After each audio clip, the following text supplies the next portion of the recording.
남편과 의견의 불합치로 내가 집을 못 샀어. 금리만 겁먹으면 안 돼요. 이 불안한 시장에 대해서 우리가 어떻게 마음을 추스려야 되느냐.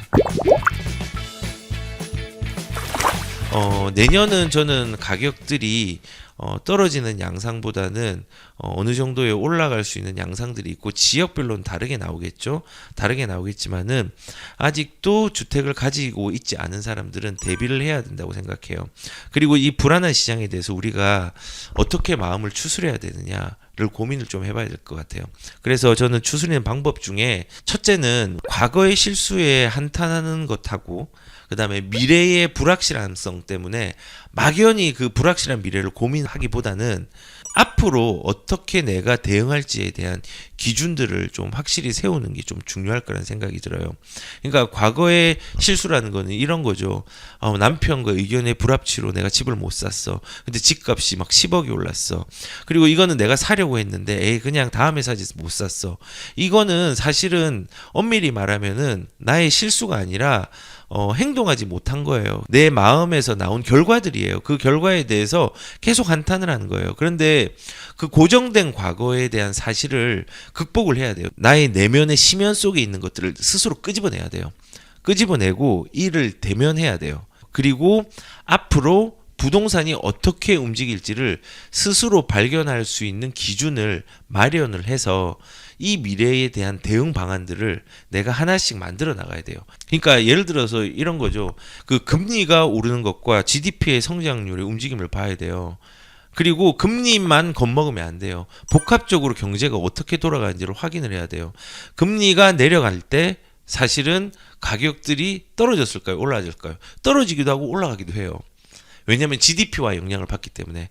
그리고 2000년대 중반 같은 경우에는 금리가 올랐는데도 가격들은 크게 올랐어요. 왜냐? 금리가 올랐지만 GDP의 성장률이 훨씬 더 컸기 때문에 그래요. 그래서 이런 금리가 올라가는 부분들 무섭다. 이게 아니라 금리만 오르는 게 중요한 게 아니라 뭐 테이퍼링을 하는 게 중요한 게 아니라 우리의 GDP 성장률과 정책의 어떤 방향성들도 같이 복합적으로 다양하게 봐야 돼요. 그래서 그런 것들을 계속 과거의 이력들을 살펴보면서 내가 미래를 대응하는 기준들을 마련하고 내가 마음에 대한 마음의 용기들도 같이 장착을 동시에 해야 돼요. 그리고 가격의 하락 요인과 상승의 요인의 무게를 잘 재고 가늠해야 돼요. 지금 하락을 주장하시는 많은 분들이 금리에 집중하고 계신 분들이 많아요.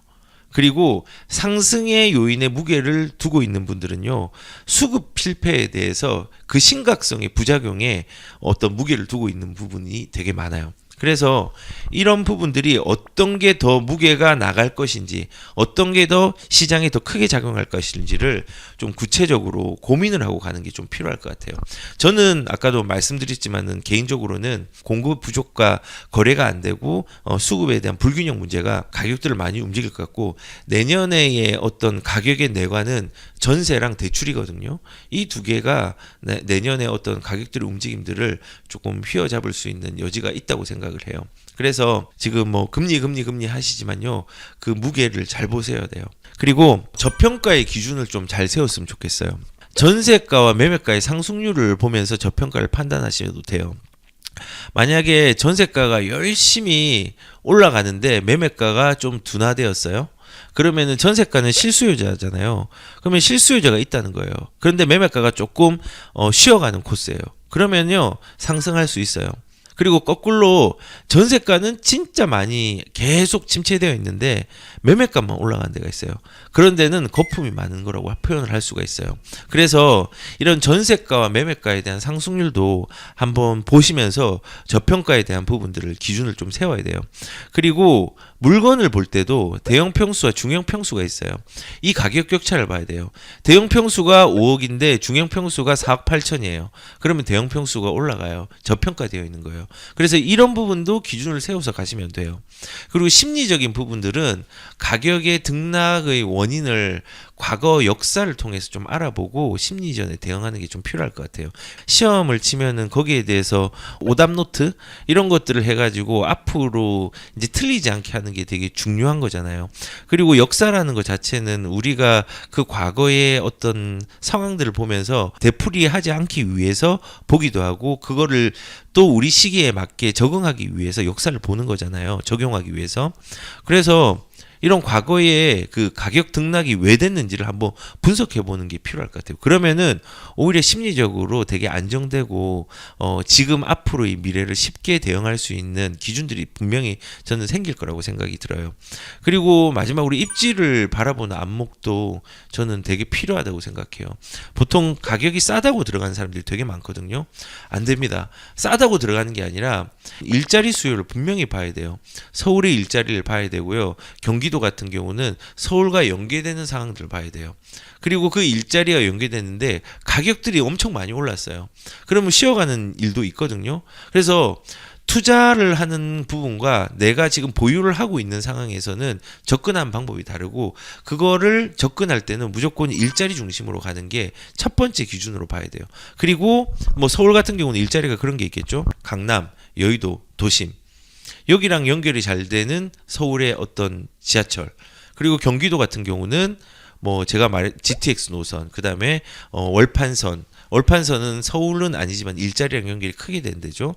그리고 뭐 신안산선 그다음에 신분당선 그다음 분당선 뭐 인동선도 이제 지선으로는 전 나쁘지 않다 생각하니까 이런 부분 중심으로 제가 아까 전에 저평가됐던 전세가나 매매가의 상승률, 대형 평수나 중형 평수의 가격 차이, 그 다음에 가격의 등락들의 원인을 살펴보면서 여기에 가격들을 좀 살펴보면요, 사실은 좀 보이는 게 있어요. 물론 지금 저평가 기준들이 너무 여러 가지가 많지만요, 이런 기준을 세우시고 뭐 경제적인 부분과 저평가 지역에 대한 부분들 유심히 바라보시면요, 내가 이거 진짜 가격들이 이게 지금 움직임이 좀 있겠네, 나중에 조금 떨어지겠네, 이런 부분들이 보이거든요. 언젠지는 못 맞춰요. 그거는 불가능해요. 하지만은 그 주기가 있다는 것들은 파악을 할 수 있고 그 주기에 대응할 수 있는 부분들을 꼭 한번 좀 세우시고 가시는 게 저는 필요할 거라 생각이 들어요. 그리고 이 불안한 마음을 좀 대응하기 위해서는요, 이 불안한 군중 심리에 휘둘려서 기회조차도 위기로 생각하는 착오를 범하지 않았으면 좋겠어요. 원래 이게 중요한 게 하락장에서 자산의 순위가 바뀌는 걸 기억해야 돼요. 왜냐하면 이때는 사람들이 군중들이 전부 다 불안해 하거든요. 근데 거꾸로 이때 현금을 가지고 있는 사람들은요, 쉽게 자산의 순위를 바꿀 수 있어요. 보통 그래요. 그래서 보통 지금 코로나 같은 경우도 큰 위기잖아요. 근데 이 위기 상황에 문제가 뭐냐? 부자들이 많이 증가했어요. 큰 부자들이 많이 늘어났어요. 왜냐하면 이 위기를 활용을 했기 때문에 그래요. 근데 부동산도 마찬가지거든요. 부동산도 이런 위기가 오면은요, 활용을 해야 돼요. 그냥 군중심리에 나는 이제 집을 팔아야지, 던져서 나는 아무것도 안 사지가 아니라 그 다음 시장을 준비를 해야 돼요. 그게 되게 필요하거든요. 그럴 때 이제 자산 순위가 바뀌는 거예요. 그래서 이렇게 생각하시면 돼요. 하락장은요, 원래 이런 순서가 1, 2, 3, 4, 5, 6, 7, 8, 9, 10이라는 순서가 정해진 이런 블럭들이 있어요. 그 블럭들을 통에 넣어가지고 섞는 거예요. 그 섞어가지고 순위가 또 결정이 돼요. 그 말은 현금을 가지고 있는 사람들이 나중에는 그 시기를 잘 활용을 하면요, 내 재산을 지금 상승장보다 더 좋은 기회로 활용할 수 있다는 부분들을 좀 아셨으면 좋겠습니다. 그리고 화폐 가치에 대한 부분, 이건 너무 많이 얘기했죠. 돈 숫자 올라가는 것은 맞는데 화폐 가치가 똑같이 올라가는 것이 아니고 내려가는 것이에요. 그러니까 이게 우리가 통화량이 증가되면서 화폐 가치가 많이 떨어지는데, 지금 이런 거예요. 예전에 10억을 가진 사람이 부자였어요. 부자의 기준이었어요. 근데 지금은 생각해 보세요. 10억을 가진 사람이 부자일까요? 지금은 평범한 사람이에요. 아니면 오히려는 평균이 안 될 가능성도 있어요. 자산 가치로 따지면은. 왜냐하면 화폐 가치가 많이 떨어졌으니까. 앞으로 10년 뒤에 이 10억이라는 숫자는요, 지금 체감하는 5억하고 비슷해질 거예요. 그래서 화폐 가치가 똑같은 게 아니라 그리고 화폐 가치가 숫자에 동시에 올라가는 게 아니라 떨어지는 거예요. 그래서 그런 걸 본다고 하면은 내가 지금 가만히 있는 선택을 하면 안 되는 거예요. 그래서 이 떨어지는 시기에 나는 실물 자산을 가지고 있어야지 마음이 추스러질 수 있는 기회들이 충분히 생겨요. 그래서 화폐 가치 하락에 대해서 분명히 좀 기억을 하셔야 될 거라는 생각이 들고, 그리고 네 번째는 무주택자라면은 우리가 하락에만 초점을 맞추지 말고요. 경제 순환의 원리를 파악하고 1주택을 꼭 유지하라는 말씀을 드리고, 아까 말한 것처럼 진보하는 입지나 좋은 입지를 길게 가져가시는 게 저는 중요하다고 생각하고, 다만 무조건 길게 가는 게 아니라 싼 걸 오래 사서 길게 가진 건 좋은 거 아니에요. 그리고 제가 생각하는 거는 가치가 있거나 입지 여건이 좋거나 진보할 수 있는 입지에 한해서 길게 가져가는 게 효력이 있다는 거고, 그런 데를 잘 선택해서 1주택자는 들어가시는 게 저는 좋다고 생각이 들어요. 그리고 마지막으로 선택은 개인의 몫입니다. 하지만은 그 결정의 향방이 가족과 나를 지키는 중요한 방향성이 되고, 그게 그 자산을 불릴 수 있는, 그리고 자산을 누릴 수 있는 어떤 기회가 되는 것들을 잊지 않으셨으면 좋겠어요. 기회는 저는 오는 게 아니라 내가 발견하는 거라고 생각하고, 그 발견이라는 거는 그만큼 제가 경제적으로 우리가 안목을 준비를 하고 공부를 하고 챙겨야 된다고 생각해요. 그래야지 기회를 쉽게 발견할 수 있다고 생각을 해요. 그래서 저는 여기 계신 분들이 기회를 잘 발견하고 나를 지키는 것뿐만 아니라 주변에 있는 가족과 나의 사람들도 잘 지키는 사람이 되었으면 좋겠다라는 생각을 한번 가져보고 오늘 얘기를 좀 마칠까 합니다.